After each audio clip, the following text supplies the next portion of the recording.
Squid Game promises you 45.6 billion won. They sell you a jackpot, but they never tell you why it truly sucks to be a player. Why would anyone say yes to this? And what price will you really pay to survive? To understand why you said yes, go back to the moment life made you feel worthless.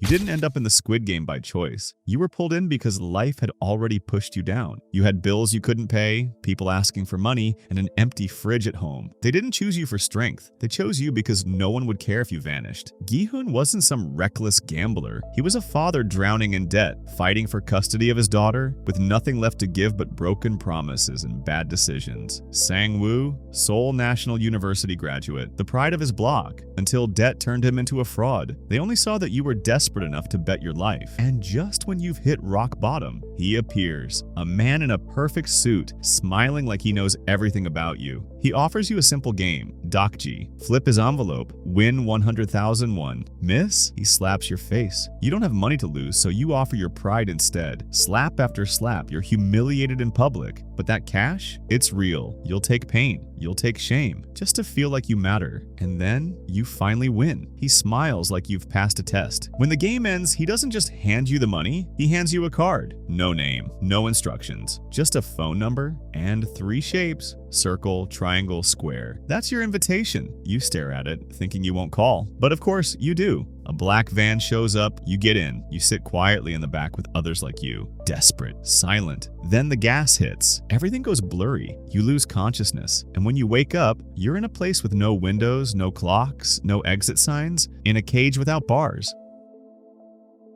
You open your eyes wearing a green tracksuit, a number on your chest, 455 strangers, fear in their eyes, no phones, no calls, no privacy, just cold concrete walls, steel bunk beds, and air that smells like fear and old sweat. It looks like a playground, but it feels like a prison. The sheets? Never washed. Mattresses? Damp. Stained. Still warm from the last person who screamed on them. No hygiene kits, no soap, no toothpaste. You're not here to feel clean. You're here to forget you're human. You sit up, heart pounding, trying to remember what you agreed to. Suddenly, a booming voice echoes through the hall.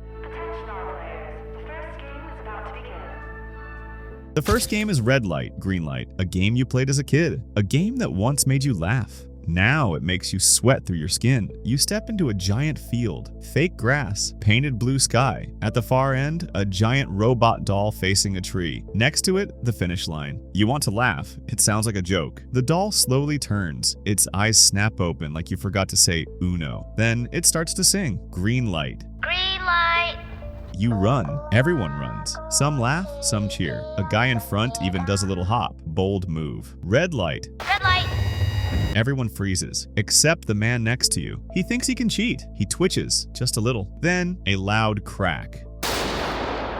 His head snaps back. Blood splashes. He falls, dead. Another man stumbles. Shot. A woman screams. Shot. That's when you realize elimination means death. Panic erupts. People scream, run, beg, but the guns on the walls don't miss. A shot rings out. Someone falls. Bodies drop. One after another, like leaves falling in a storm. You remember playing it barefoot at school? Smiling, shouting with friends? But now you're surrounded by corpses. Child's play? Only if your kid's been training with ninjas. One wrong breath, one shaky step. Your life ends mid-motion. You thought this was fun, like back in school. A game with rules, a game with winners. But now the rules are gone. So is safety. This isn't playtime, it's a countdown. You're not the player, you're the prey. And the doll's smile? It might be the last thing you see. If you think surviving was hard, wait till hunger starts hunting you.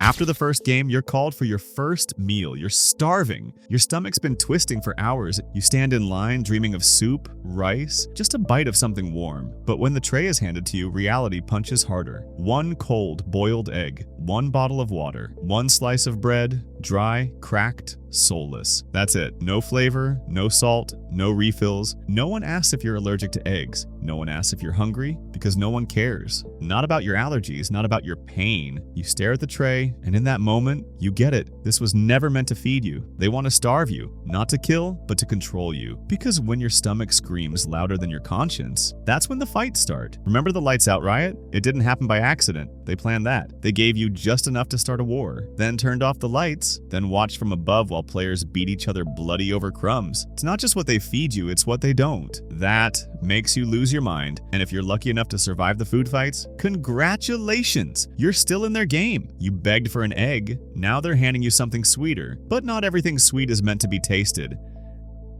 This is where things start to feel personal. You're lined up against a wall with 4 shapes in front of you: circle, triangle, star, umbrella. You pick one. You don't know what it means, but something about it feels off, like ordering pizza and getting a coffin. Then they hand you a warm metal tin. Inside, candy, the kind you used to beg your parents for. Back then, cracking it meant starting over. Now, cracking it means you die. The rules are simple. Carve out your shape with a needle without breaking it. Yeah, you got it. Dalgona, sweet on the outside, deadly underneath. You sit, needle in hand. Your shape, the star, sharp points, thin lines, not the hardest shape, but cruel enough to ruin everything. Your hands tremble, the candy melts second by second. Some got a circle, lucky. Others, an umbrella, a death sentence, one wrong angle, one cracked line, and you're done. Time's ticking, guards watching, then gunshot. Someone failed. You flinch. Your candy shakes in your hand, the needle slips. You keep your head down. Focus, scratch, pray. Every second feels like an hour, and somehow you make it, barely. You played quietly, stayed alone. That worked until now, because the next game, you can't win it alone, and trusting the wrong team could kill you. You've already survived bullets, betrayal, and sugar-coated death. You're exhausted, body sore, mind broken. But there's no time to recover, no time to breathe. Now they lead you to a platform in the sky. The next game? Tug of War. Another childhood memory twisted into a nightmare. You're chained to 9 other players. Some you trust. Most of them you barely know. You glance at your group. You don't say it out loud, but you feel it in your gut. We are dead. Then you look at the other team. They're big, strong. Not one of them looks weak. They stare at you like they already know they're going to win. The whistle blows. The rope tightens. You pull as hard as you can. Your legs hurt. Your hands feel burning. But it's not working. You're sliding forward. Your feet scrape against the floor. There's only a little space left before you fall. You thought Tug of War was about strength, big arms, heavy feet. Wrong. It was about trust, timing. One plan, one moment. You nearly died on that rope. The edge behind you, a breath away. You thought that was it. Then your team steps forward, not to run, but to take a risk. Your whole team moves together. One movement, one breath. The other team loses their balance. They weren't ready. You pull the rope hard. You got close to the edge, but just in time, you pulled your team back. And the other team fell down, screaming all the way. You pulled, you lived, but now you can't escape the truth. Those 10 people didn't just fall. You dropped them. And the worst part, you didn't feel any guilt. That hits later, when the game is quiet and you finally hear your own silence. The real enemy isn't the games, it's who you have to become to win. You start thinking like a killer, because if you don't, you'll be someone else's warm-up act. Remember the marble game? You thought you picked a partner, but you picked someone to bury. Then the rules dropped. Take all 10 marbles from your partner. If you lose yours, you die. The air changed. Eyes widened. You sit across from someone who trusts you, not just a teammate, a friend. You watch Song Woo trick Ali, smiling, lying, stealing the last marble from the only person who believed in him, just to live one more day. But the cruelest part? Deep down, you knew. If it were you, you might have done the same. That's the harsh truth here. Betrayal isn't just an option, it's survival. Allies turn enemies. The version of you who had morals? Gone. You made it through the games. Now comes the part that tears you apart.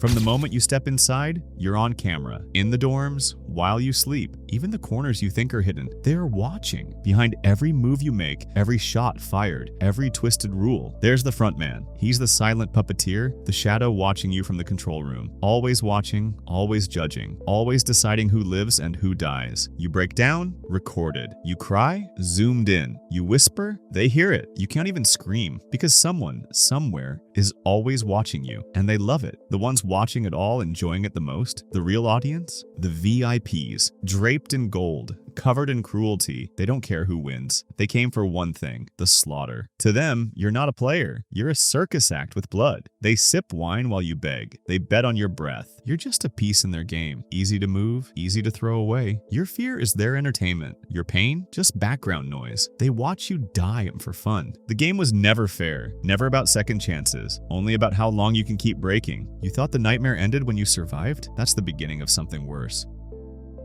The last game? It broke whatever was left of you. No rules, no mercy, just fists, blood, and betrayal. You fought like an animal, not to win, but to not die. And somehow, you're the one still breathing. Finally, you made it. You survived every game, outran bullets, outsmarted monsters. You buried your friends, killed when you had to, did everything they asked, and now you have 45.6 billion won. But you can't touch it. You don't feel proud. You feel empty. You sit alone, hair overgrown, clothes unwashed. The money's in the bank, untouched. Because how do you spend blood money? You try to eat, can't. Try to laugh, can't. Every face you see reminds you of someone who didn't make it. Gi-hun won and couldn't spend a single one. That's not victory. That's survival with a price tag you'll never stop paying. You didn't escape the system, you just became part of it. And worst of all, you know it's still happening. More games, more players, more lives thrown into the meat grinder.